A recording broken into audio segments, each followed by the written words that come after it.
Assalamualaikum warahmatullahi wabarakatuh. Perkenalkan, kami dari kelompok 4 yang beranggotakan Alivia Azrawardani, Amelia Eka Rahmawati, Andika Saipurrahman, Azril Akbar Faisal, Bella Trimulyani, Rena Maulidiah, Rista Maulidina, dan Zahro Faradisa yang akan menjelaskan tentang kajian ilmu hadis. Pada bab pertama, saya akan menjelaskan tentang pengertian hadis dan istilah-istilah dalam hadis. Yang pertama yaitu pengertian hadis. Hadis secara etimologi merupakan isim atau kata benda dari al-tahdis yang artinya pembicaraan. Sedangkan pengertian hadis secara terminologi terdapat perbedaan pendapat antara ahli hadis atau ulama hadis dengan ahli usul. Ulama hadis memberikan pengertian hadis dalam dua pengertian, yaitu pengertian dalam arti sempit dan atau terbatas dan pengertian dalam arti luas. Pengertian hadis secara terbatas diantaranya sebagaimana yang diberikan oleh Mahmud Tohan, yaitu sesuatu yang disandarkan kepada Nabi Shallallahu Alaihi Wasallam berupa perkataan, perbuatan, persetujuan, atau sifat. Ulama hadis yang lain memberikan pengertian hadis sebagai berikut, yaitu segala ucapan Nabi Shallallahu Alaihi Wasallam, segala perbuatan, dan segala keadaannya. Sedangkan pengertian hadis secara luas, sebagaimana yang diberikan oleh sebagian ulama seperti At-Tibi, berpendapat bahwa hadis itu tidak hanya meliputi sabda Nabi, perbuatan, dan takrir beliau, atau hadis marfu', tetapi juga meliputi sabda, perbuatan, dan takrir para sahabat, atau hadis mauquf, serta dari tabi'in, atau hadis maqtu'. Sedangkan menurut ahli usul, hadis adalah segala perkataan, segala perbuatan, dan segala takrir Nabi Shallallahu Alaihi Wasallam yang bersangkut paut dengan hukum. Selanjutnya, istilah-istilah dalam hadis. Yang pertama, rawi. Secara bahasa, rawi dapat diartikan dengan yang meriwayatkan. Yang kedua, tabi'in. Tabi'in adalah jamak dari tabi'i atau tabi' yang secara bahasa berarti pengikut. Dalam istilah ilmu hadis, tabi'in adalah orang yang bertemu dengan sahabat, satu orang atau lebih. Yang ketiga, isnad. Isnad secara etimologi atau bahasa berarti menyandarkan sesuatu kepada yang lain. Isnad dapat juga diartikan dengan menceritakan jalannya matan. Yang keempat, sanad dan matan. Sanad berarti silsilah atau jalan yang menyampaikan kepada matan hadis. Sedangkan matan yaitu perkataan yang disebut pada akhir sanad, yakni sabda Nabi yang disebut sesudah selesai disebutkan sanadnya. Yang kelima, musnad. Musnad adalah kitab hadis yang penyusunan hadisnya dikelompokkan berdasarkan Nabi Shallallahu Alaihi Wasallam secara tersendiri. Yang keenam, al-musnid. Al-musnid adalah setiap perawi hadis yang meriwayatkan hadis dengan menyebutkan sanadnya. Yang ketujuh, mukharij. Mukharij adalah orang yang telah menukil atau mencatat hadis pada kitabnya. Yang kedelapan, al-muhadits. Al-muhadits adalah gelar untuk ulama yang menguasai hadis baik dari segi ilmu riwayah maupun dari segi ilmu dirayah, mampu membedakan hadis dhaif dan yang sahih, menguasai periwayatan hadis-hadis yang mukhtalif, dan lain-lain yang berhubungan dengan ilmu hadis. Yang kesembilan, al-hafidz adalah gelar untuk ulama yang memiliki sifat-sifat seorang muhadits dan sangat kuat ingatannya. Seorang hafidz telah mampu menghafal 100.000 hadits beserta sanad dan matanya serta sifat-sifat perawinya, baik dari segi jarah maupun ta'dil. Yang ke-10, al-hujjah. Al-hujjah yaitu orang yang menghafal sebanyak 300.000 hadis dengan isnadnya. Yang ke-11, al-hakim. Al-hakim adalah gelar yang diberikan kepada ulama yang dapat menguasai seluruh hadis, baik dari sudut matan dan sanadnya, jarah dan ta'dilnya, maupun sejarahnya. Oke, selanjutnya saya akan menjelaskan tentang sejarah perkembangan hadis. Yang pertama yaitu hadis pada masa Rasulullah SAW. Para ahli hadis menyatakan bahwa penulisan hadis telah dimulai pada zaman Rasulullah SAW, pada saat beliau masih hidup. Banyak sekali para sahabat yang memiliki catatan-catatan dan melakukan penulisan hadis, baik untuk disimpan sebagai catatan pribadi atau untuk titipan untuk memberikan pesan-pesan kepada orang lain. Misalnya dalam bentuk surat menyurat yang membutuhkan hadis pada zaman Rasulullah SAW ya. Umat Islam pada masa itu dapat secara langsung memperoleh hadis dari Rasulullah SAW sebagai hadis. Selanjutnya hadis pada masa sahabat. Yang pertama itu ada hadis pada masa Abu Bakar As-Siddiq.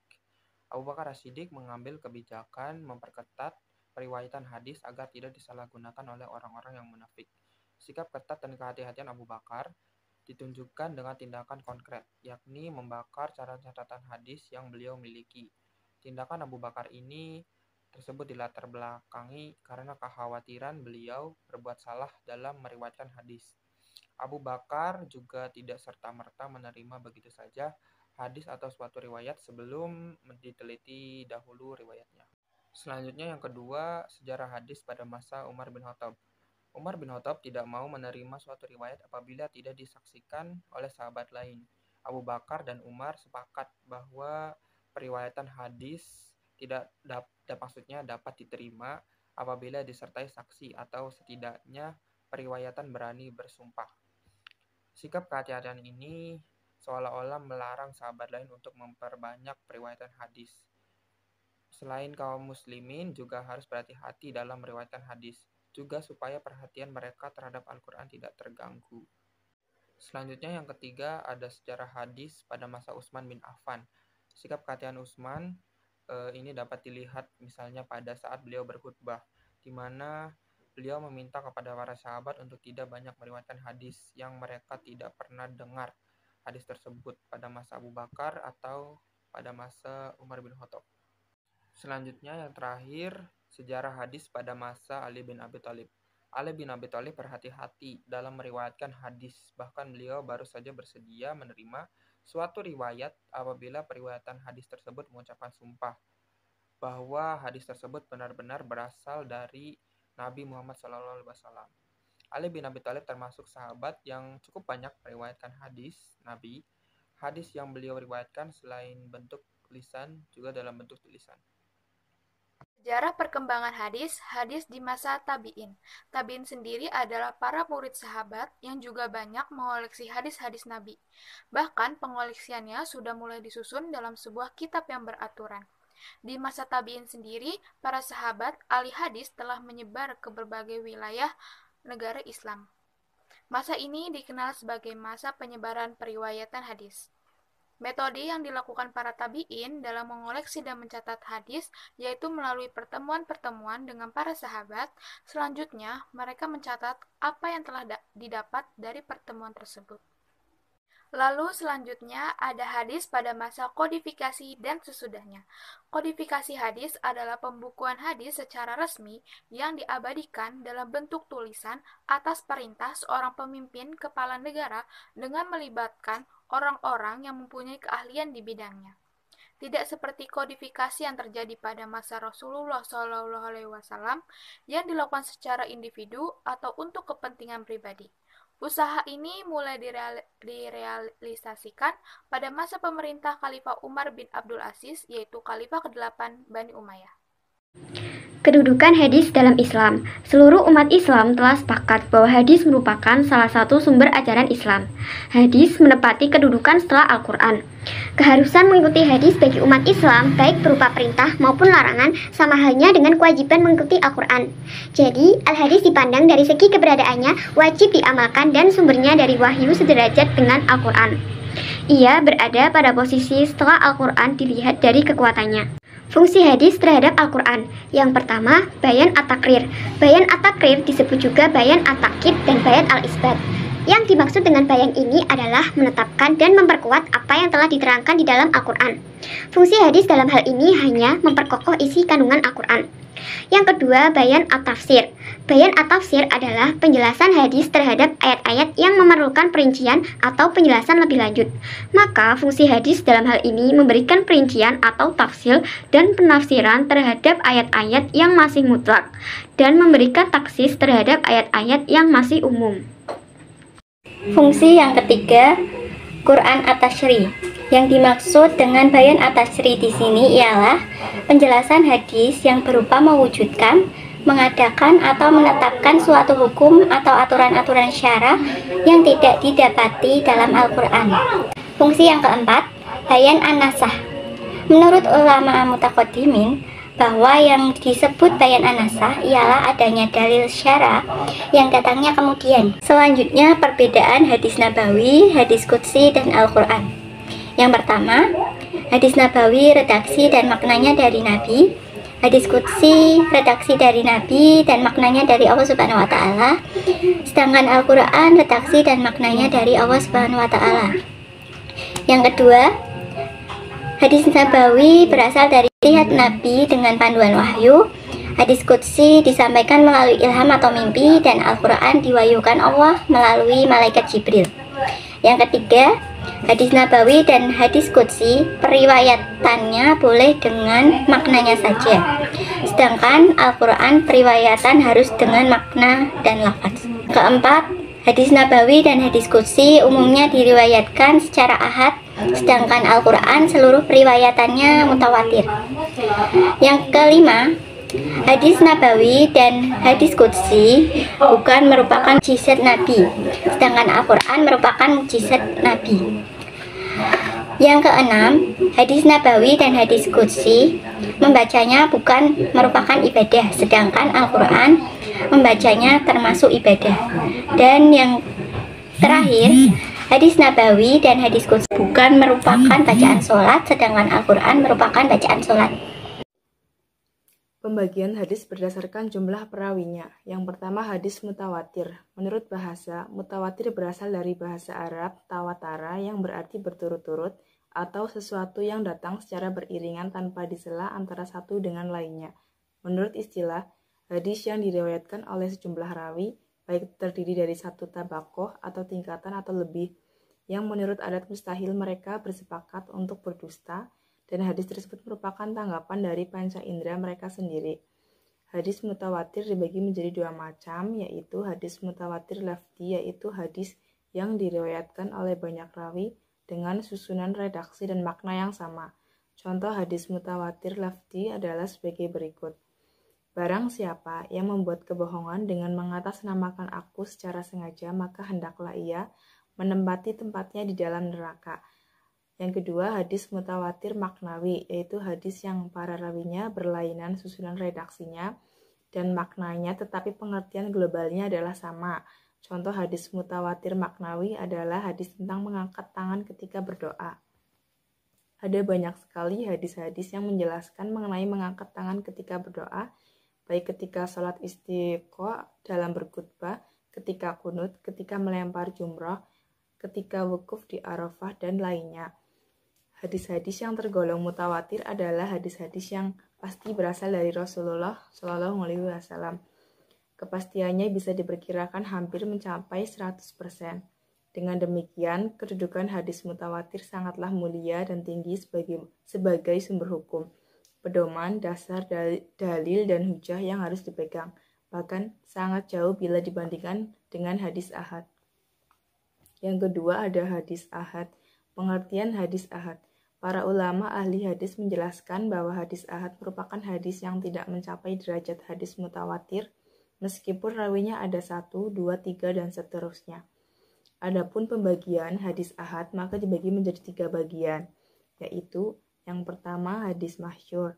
Hadis masyhur adalah hadis yang diriwayatkan oleh 3 rawi atau lebih, meskipun dalam satu tabakoh atau tingkatan, tetapi belum mencapai derajat mutawatir. Yang kedua, hadis aziz. Menurut bahasa, hadis aziz berarti mulia, sedangkan menurut istilah, hadis aziz adalah hadis yang diriwayatkan oleh 2 rawi, meskipun 2 rawi tersebut terdapat pada satu tabakoh atau tingkatan. Contohnya adalah, tidaklah beriman salah satu dari kalian sehingga aku lebih dicintainya daripada orang tua, anak, dan semua manusia. Yang ketiga, hadis gharib. Hadis gharib adalah hadis yang di dalam sanadnya terdapat rawi yang menyendiri atau gharib. Kedudukan hadis ahad. Berbeda dengan hadis mutawatir yang dipastikan hampir mencapai 100% bahwa hadis tersebut sepenuhnya berasal dari Rasulullah sedangkan hadis ahad belum bisa dipastikan kemurniannya berasal dari Rasulullah. Pembagian hadis berdasarkan kualitasnya. Hadis sahih ialah hadis yang bersambung, sanadnya adil dan dahbit atau kuat hafalannya, periwayatannya tidak syah, ganjil, menyimpang, dan tidak cacat. Yang kedua, hadis hasan ialah hadis yang bersambung, sanadnya dengan periwayat hadis yang adil, rendah tingkat kedahbitannya, mulai dari awal sanad sampai akhir tidak syah dan tidak cacat.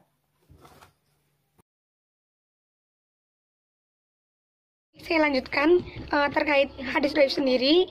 Menurut bahasa yaitu artinya hadis yang lemah, yakni para ulama memiliki dugaan yang lemah atau rendah tentang benarnya hadis itu berasal dari Rasulullah SAW. Pada dasarnya, hadis sahih, hasan maupun dhaif itu juga masih dibagi ke dalam beberapa jenis. Untuk selanjutnya saya akan menerangkan terkait pembahasan hadis dari segi penyanderaannya, yaitu yang pertama itu ada hadis qudsi, di mana hadis qudsi adalah kalam Allah SWT yang tidak tertulis dalam Al-Quran namun disampaikan melalui perantara Nabi Muhammad SAW. Karena hadis qudsi merupakan kalam Allah, maka sifatnya pun bukan makhluk atau hudus tetapi kodim. Yang selanjutnya yaitu yang kedua, hadis musnad. Hadis musnad sendiri adalah hadis yang sanadnya sambung dari riwayat yang disandarkan pada Nabi Muhammad SAW.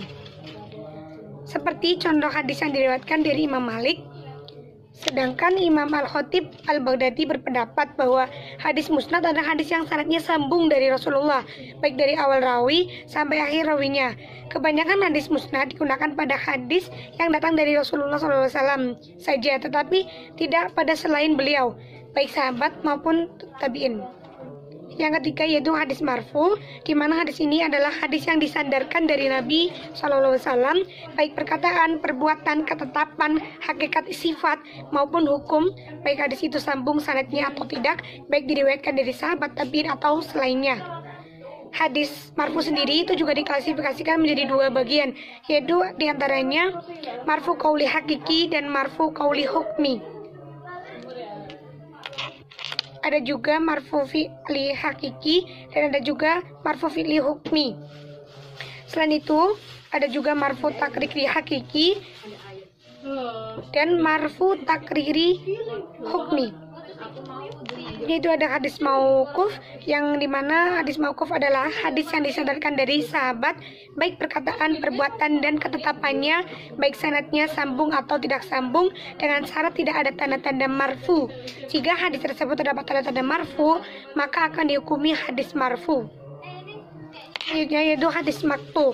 Hadis maktu adalah hadis yang disandarkan dari para tabi'in, tabi'in dan seterusnya, baik perkataan, perbuatan, dan ketetapan, baik sanadnya sambung atau tidak sambung, dengan syarat hadis tersebut tidak terdapati tanda-tanda marfu dan tidak terdapati hadis mauquf. Selanjutnya yaitu ada juga hadis mutasil. Hadis mutasil adalah hadis yang sanadnya sambung kepada Nabi SAW atau sahabat dengan cara setiap rawi mendengar langsung dari rawi sebelumnya. Contoh hadis mutasil sama seperti pada contoh hadis musnad atau hadis marfu. Sekian penjelasan hadis dari kami. Apabila ada kekurangan, mohon maaf yang sebesar-besarnya. Di sini kita juga masih belajar. Sekian dari kami. Wassalamualaikum warahmatullahi wabarakatuh.